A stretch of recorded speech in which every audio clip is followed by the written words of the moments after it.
أعوذ بالله من الشيطان الرجيم بسم الله الرحمن الرحيم نحمده ونصلي على رسول الكريم. I hope you will forgive me my sore throat because of some fever. In order to reconnect with the last points where we left it, just only a couple of points. We had seen that when the Big Bang took place, when it was Ratkan and Fataknahuma, Allah subhanahu wa ta'ala says that I opened it up, I peeled it off, and the forces came out, and then the entire process of formation of universe started. The scientists, since they cannot explain it, they call it a complex chaotic system. But they admit that in that chaotic system of this entire universe, it was being created, there was still a pattern. And it seems there was a control. And the control was so much that, for example, take the example of this entire universe and what is the amount of total material in it, total energy in it. And if in that formation, if there was a variation of even just one subparticle, the universe which today we have, it could not have been possible. Such a precise calculation to the trillionth and trillionth and trillionth of position. And Allah subhanahu wa ta'ala tells us that when it was a Maya, it was a Ma, even at that time, on that pattern, it was under his control. His control was over it. It was Arsh alal Ma. It was under the control. And this also leads to one point to believe that there was an organization and it was done intelligently. So this organization is still continuing. Lamusun, expanding, Hubble's expansion theory. It is still continuing according to the organization and according to the intelligent plan. This intelligent plan is also called the theory of creation. And a lot of debate is going on in the universities in the courts even, where people have challenged that intelligence theory should not be taught. There is a lot of controversy that when you are teaching that there is organization, there is pattern, there is intelligence, then they say that it means you are teaching that there is creation, and that means you are teaching that there is a creator. So a lot of debate is going, a lot of court judgments are there, whether it should be included in the syllabus or not. The debate is still going on. Well, this was predicted even by the philosophers that this universe is not just matter. It has structure, it has number. And Allah subhanahu wa ta'ala tells in Quran that I have counted, made everything other than in numbers. This is just recapitulation from the last lecture. And they also give an example that the gray matter, a pound or a kilogram of a matter, gray matter in the skull, that is not, in fact, the matter which matters, but there is some intelligence and organization within the neurons that actually means the pattern which is controlling this entire thing.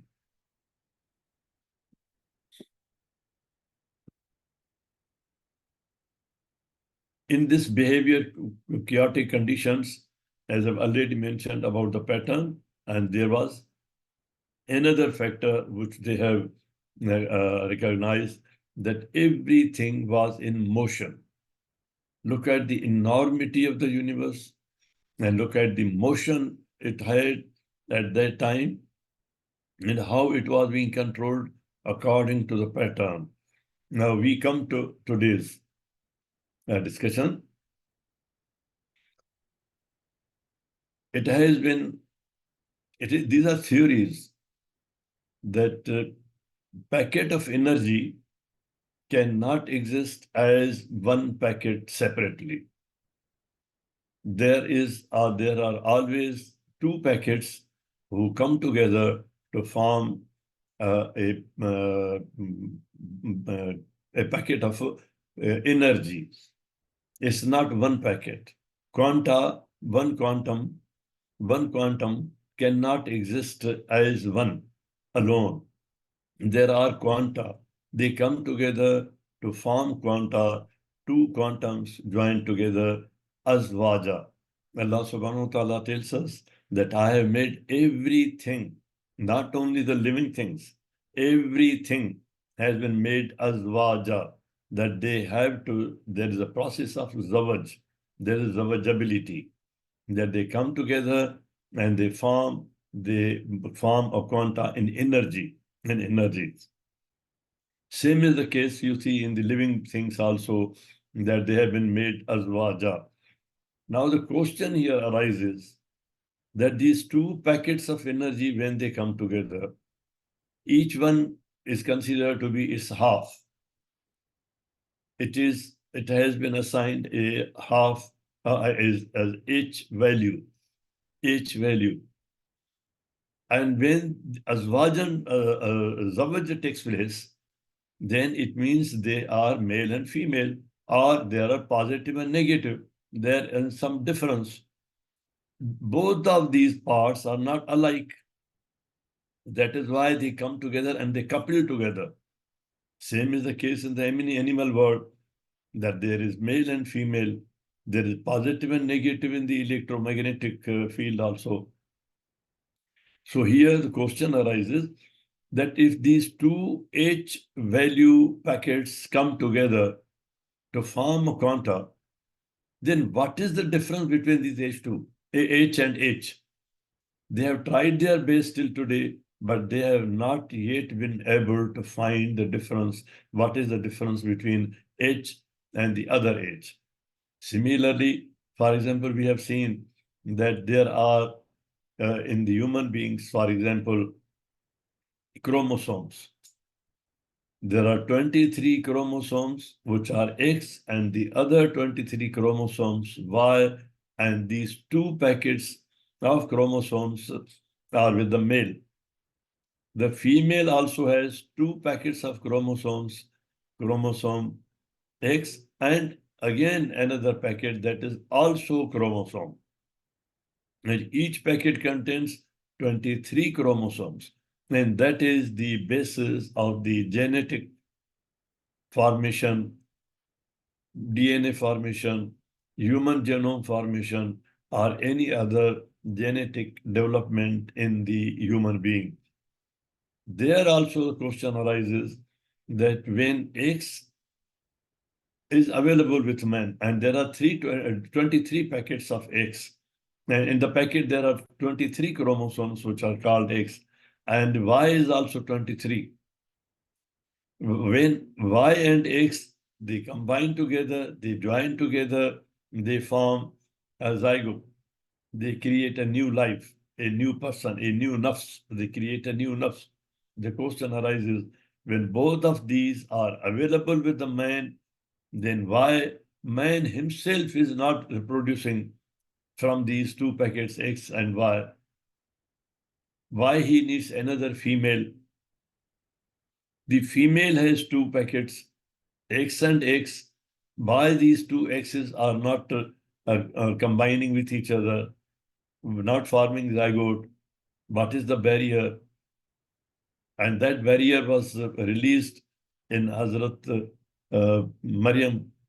Hazrat Isa was born from X and X. There was no contribution of Y. So what is this phenomenon?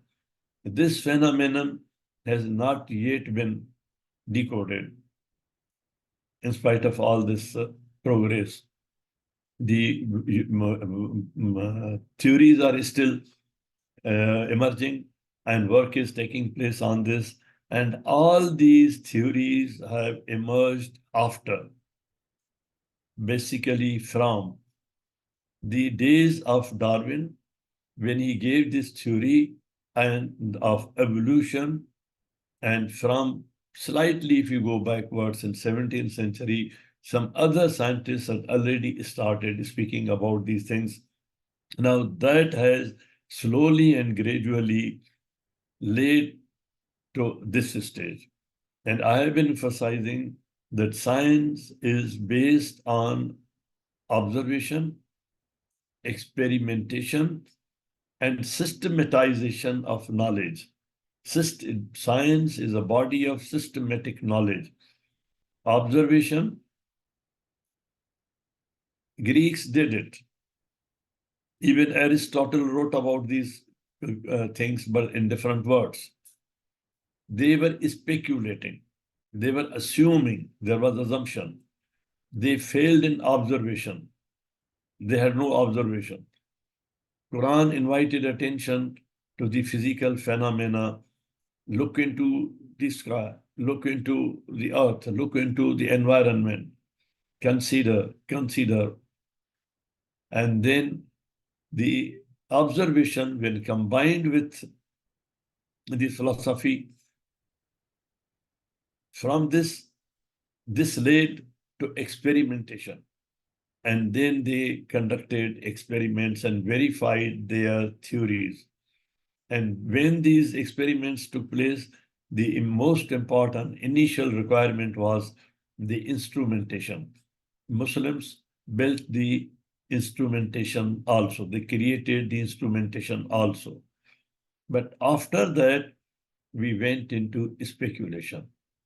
All of a sudden, without connection, without systematization, without pulling the thread from the theories, you can reject the theory, you can bring in another theory, but it has to be systematized. But what we do, we just place the one-man authority. I say this, I assume this, I think like this, and then you have to take it. But it is not a systematized body of knowledge. So this systematized body of knowledge has now led us to the point where they are working into these aspects. So the point here today, we are looking at Planck's constant. He gives this name, the packet of energy, the sign H, and it defines quantum of energy that relates to frequency. H means a quantum of energy or a frequency. Now, when two H are exactly equal, there's no difference in the difference. There's no difference between the H of photon, H of electron. Then what is the difference between the two? That photon works as photon and electron works as electron. But when we further reduce it to the study of energy, both are same. Now, these are the puzzling questions which are still continuing. Quran tells us, Allah subhanahu wa ta'ala says that He has created everything from that material which was Ratkan. It is same. And then from that, He has created variety, and He creates his whatever He likes, Shah. Whatever He wants, whatever He desires, He creates it. Now, 2023, last year's prize has been announced now. 2023 Nobel Prize in Physics. This is the most latest thing. Has gone to this science, this physics theory. What is that? The experimental methods. I'm talking about the experimental methods which the Muslims had also created. Now here they have been awarded because of the experimental method. It is wonderful when we look at it. And it takes us back to the study of Big Bang. For experimental methods that generate attosecond. This is a new term, attosecond. I'll explain that. Attosecond is like a pulse. It is time. Attosecond is a measurement of time. It is like a pulse. What is energy? Energy is a frequency, H. Energy is a frequency. Energy is matter also. So matter and energy is the same thing. And it has a frequency. It is a H value. And here we find atom. What is atom?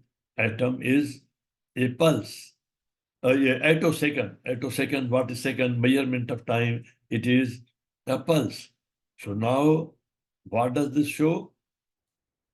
The scientists had identified that there are four fundamental forces. Allah subhanahu wa ta'ala's malaika forces, junud.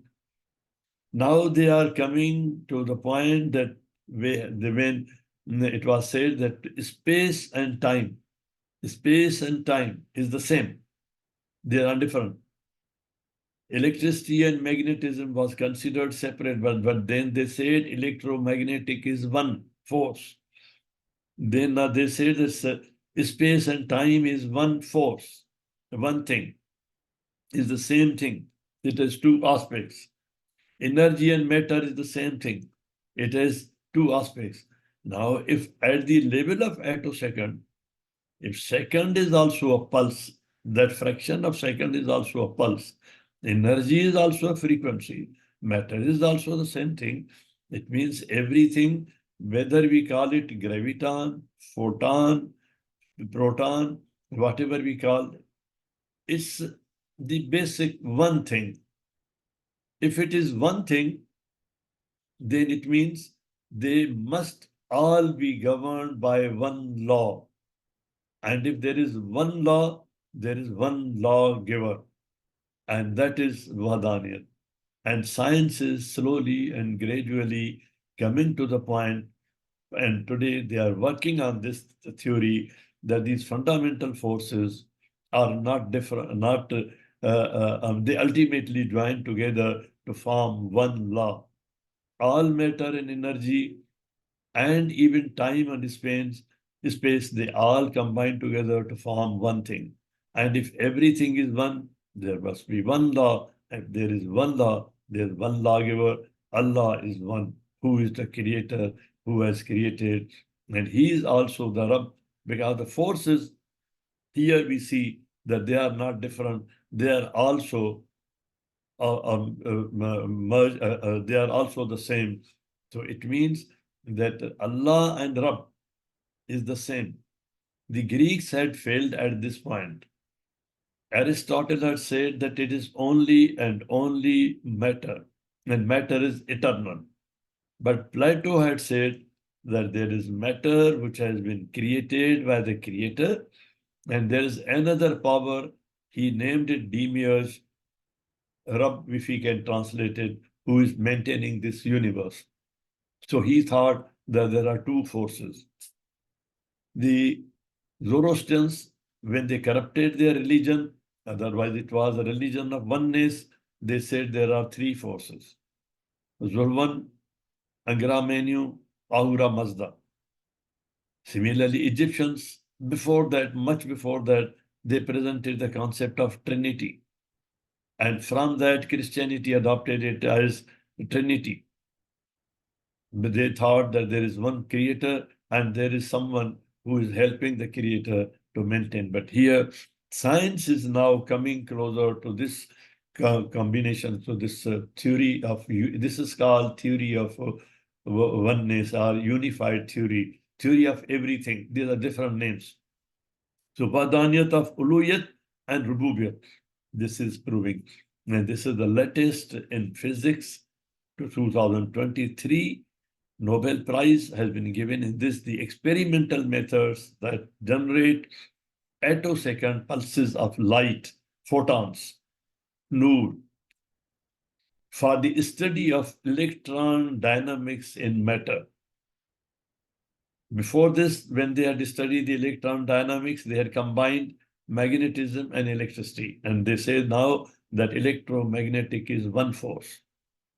Now here, they are looking at a much broader area of dynamics of the electron. Now, what is attosecond, as I mentioned? It is also written as AS. I'm trying to simplify. These are highly technical matters.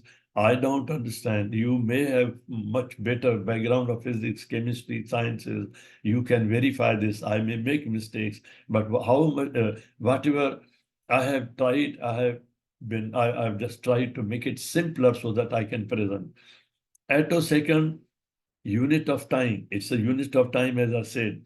In international system of units is called SI, International System of Units, or ISU. It is equal to 1 attosecond is equal to 10 raised to minus 18. Or if you want to write down, it is 1 upon 1 triple zero, triple zero, triple zero, triple zero, triple zero. Triple zero, or you can say it is 1 quintillion or 1 million trillion, 1 million trillion times. Yeah, trillion 1 million times. Trillion multiplied by million. It is equal to 1 attosecond. One is the fraction, 1 upon. It is 1 upon. 1 upon millionth, trillionth part of the second. And they have tried to measure when the Big Bang took place at that point of time when it was the 1 million trillionth of the second, attosecond. What was the temperature of the universe? What was the size of the universe? What matter was created? Which particles were created? How big it was? These are theories. They're trying to understand. Allah subhanahu wa ta'ala says that this universe which I have created, it is written. And Allah subhanahu wa ta'ala is telling us, and the Muslims, the Quran, the basic thing which Quran gave is that the universe is knowable. You can know this. If you make an effort in the science, you can know this. It is understandable. Allah subhanahu wa ta'ala has created it with a pattern. There is a science, there are laws, they're governing. Attosecond is to a second.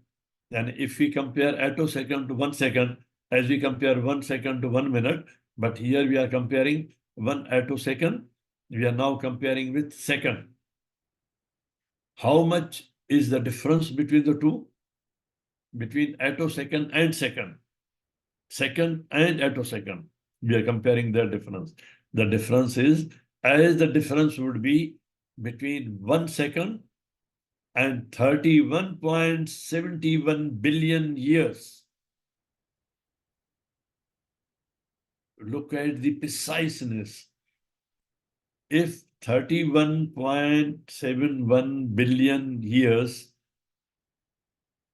a ratio is taken of this amount of years with 1 second. The ratio between 1 second and 31.71 billion years, same ratio is between attosecond and second. Can we praise Allah subhanahu wa ta'ala to that extent that He created the universe in such a precision? And this is just a theory. We have not unveiled the entire truth. Maybe beyond this, there is a fraction of second. And beyond that, there is a precision. Beyond that, there is a whole universe of science.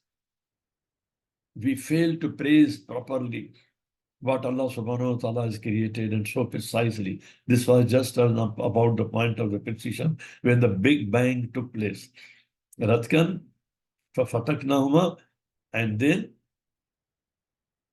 from irtaka, Allah subhanahu wa ta'ala is talking about jal, from this ma, Allah subhanahu wa ta'ala says jal, kulla shayin hayy.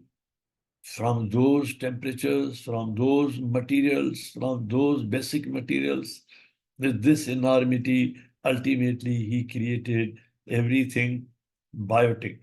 Hayy, his closest translation could be biotic. Jala minal ma, from the plasma, everything biotic. From the cosmic evolution, he brought it to the point of biotic evolution. He everything made it biotic in the living world. Attosecond, in which now this Nobel Prize has been given, deals with light matter interaction. Light matter interaction. Allahu Nuru Samawat wal Ard. It's not just that the Noor which we see, the Noor with which we see through the reflections. Noor which has the 7 colors, the spectrum of light. It means Allah Nuru Samawat wal Ard, He is the basis of all the creation, all the matter, all the energy. He is the creator. And at that level of light matter interaction, here, as it has been said, that the interaction between the electron dynamics, the stage, the point, it is in that sense the entire universe. Allah Nuru Samawat wal Ard. He is not only this Nur, He has given Nur to these things which we only see, Shahada. He is the giver of the things in the ghaib also. Wherein attosecond photon pulses are used to unravel dynamical processes in matter with unprecedented time resolution universe. Wallahu nuru samawat wal ard. 5 billion years, 15 billion years, you can still look back, catch the glimpse. Allah subhanahu wa ta'ala says, raise your eyes, look at the sky. They will come back with hazy imagery. It will not be clear. Then make it karatan, intensify it, double it, put more lenses to your telescope. Use basar instead of raw. Now use basar, use data, process them, and then see. And then you find the glimpses, high resolution, HD, as you see in videos, and there is this high resolution. You can see those resolutions. Everything in the universe, Allah Nuru Samawat wal Ard, nothing there is which is beyond this phenomenon. Wallahu alam, these are sciences, theories change, but this is how much I can relate. Openness of chaotic system at that time. It was all open. But it was under the arsh. Control, power.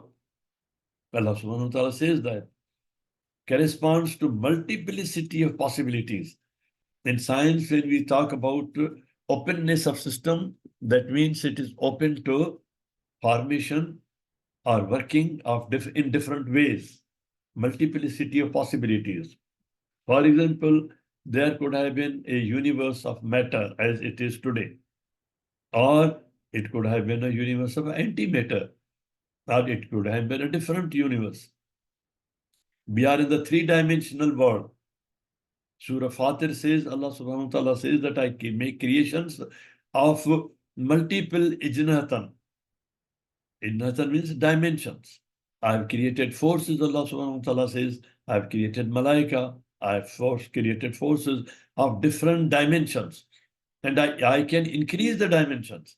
It is not that Allah subhanahu wa ta'ala has created a 3-dimensional world and then He cannot create a 4-dimensional, 5-dimensional. These are our limitations. We cannot create, for example, 6-dimensional world, matter, material. In painting, in photography, we are trying to create illusions. 3-dimensional, 4-dimensional. But the thing, physical thing, as it exists, Allah subhanahu wa ta'ala has many possibilities. This theory says that openness of the chaotic system, when the Big Bang took place, there were many possibilities, and Allah subhanahu wa ta'ala could have created any type of universe. And when He will rewind it, Natvi kataye sijl, and then He says, I'll reopen it, I'll again make universe. That may be different from the one which is today. It may be totally different. He has all the possibilities to create the universe in any manner he likes. And he tells us, and the science now agrees, science now proves that. This is called strange attractor. This is one phrase. Strange attractor is a phrase which is used in physics. Strange attractor. There is ultimately the question arises: why electron and positron, neutron and proton, they came together to form an atom? And then why the atom became stable, that it continued, and it continues, and it continues at matter, and it dominated over the antimatter. Now, this attractor theory, these are theories, I'm again emphasizing. You can bring your own theory. But it has to be a strand which has to be pulled through a systematic body of knowledge. A strange attractor, this is called.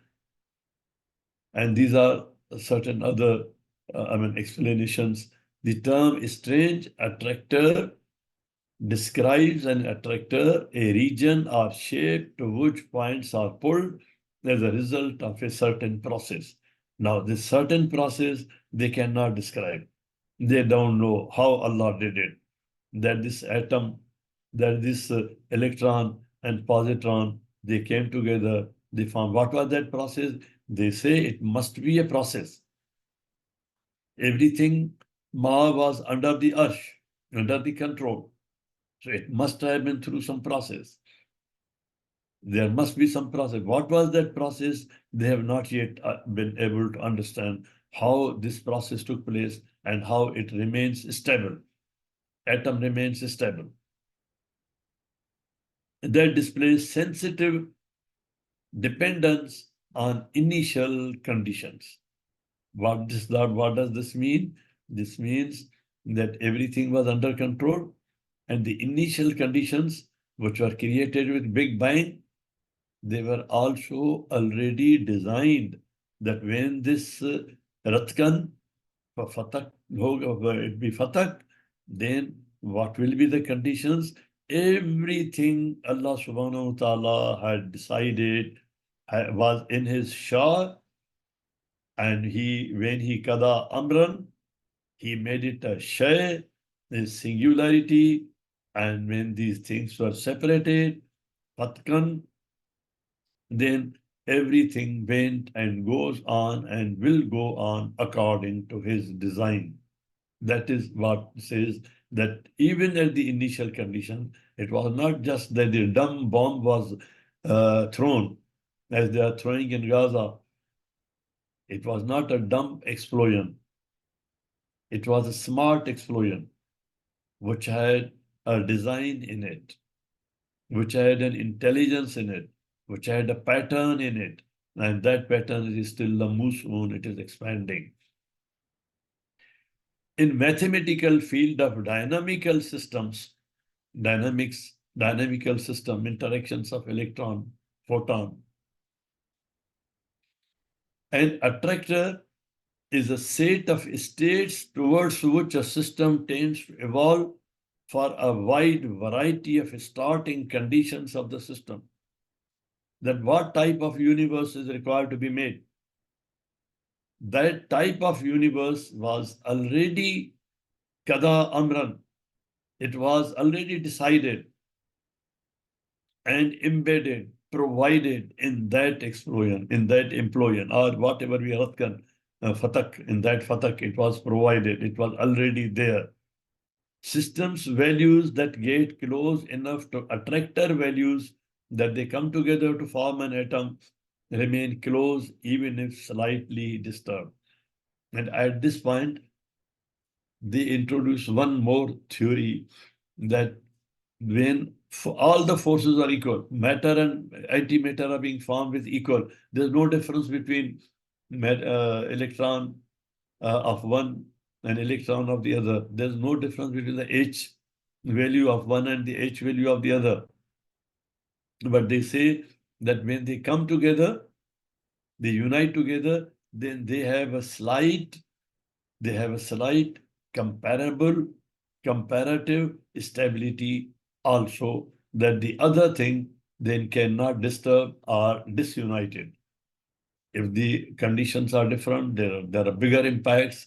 That is different. But in those conditions, in the given conditions, in the crucible in which we can carry out, for example, experiments, in those conditions, they remain stable and they continue.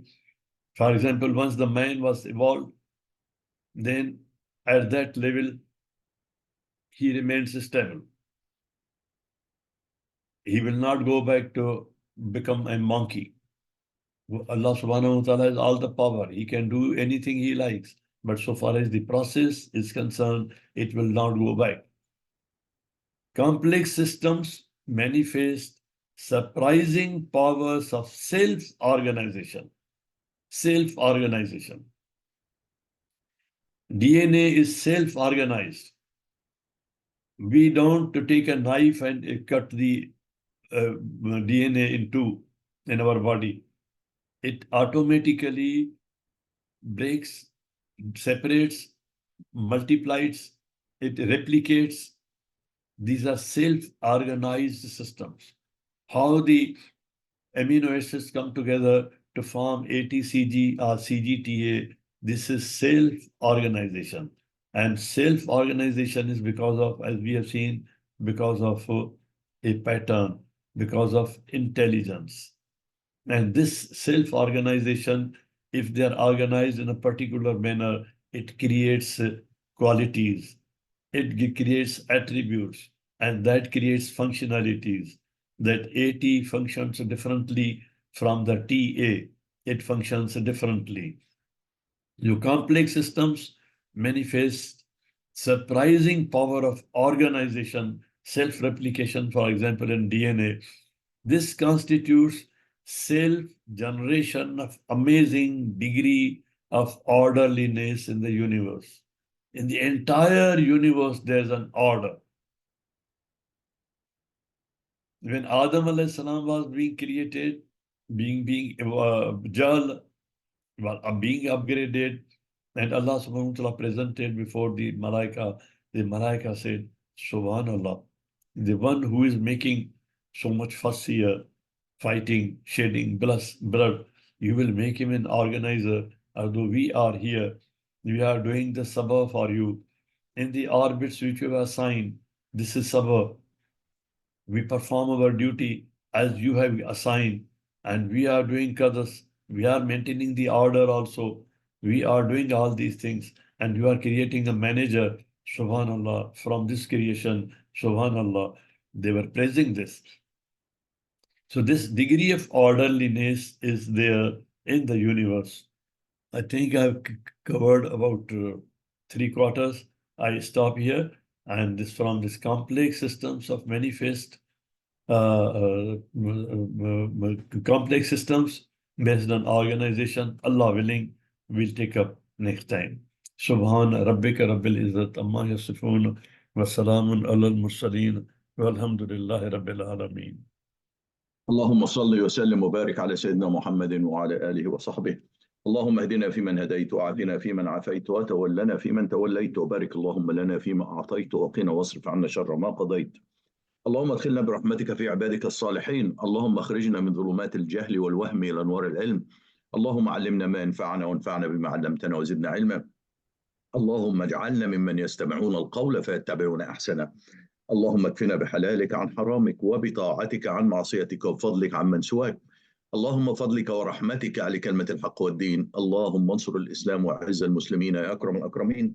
Oh Allah, spread your mercy upon us, shower us with your blessings, increase our knowledge, grant us forgiveness, and reward us with the company of the prophets in the Firdaus al-A'la. Oh Allah, forgive our parents and all our friends and relatives who have passed away. Oh Allah, make their graves a garden from heaven and grant them the Firdaus al-A'la. Oh Allah, we have many of our friends and relatives who are sick. Oh Allah, we have our son Ma'raj and our daughter Aishawani and many others who are sick. Oh Allah, grant to all of them full and speedy recovery. Oh Allah, we know that there is no cure but yours. Oh Allah, grant them a cure that leaves no ailment or injury. Oh Allah, guide our children, protect them, and make them righteous. Oh Allah, we ask with every name you have elected for yourself that none of us leave this gathering, but his pains have been relieved, his worries have been removed, his debts have been paid, his weaknesses have been concealed, his sins have been forgiven, and his needs have been fulfilled. سبحان الله وبحمده عدد خلقه ورضا نفسه وزنة عرشه ومداد كلماته. سبحان الله وبحمده عدد خلقه ورضا نفسه وزنة عرشه ومداد كلماته. سبحان الله وبحمده عدد خلقه ورضا نفسه وزنة عرشه ومداد كلماته.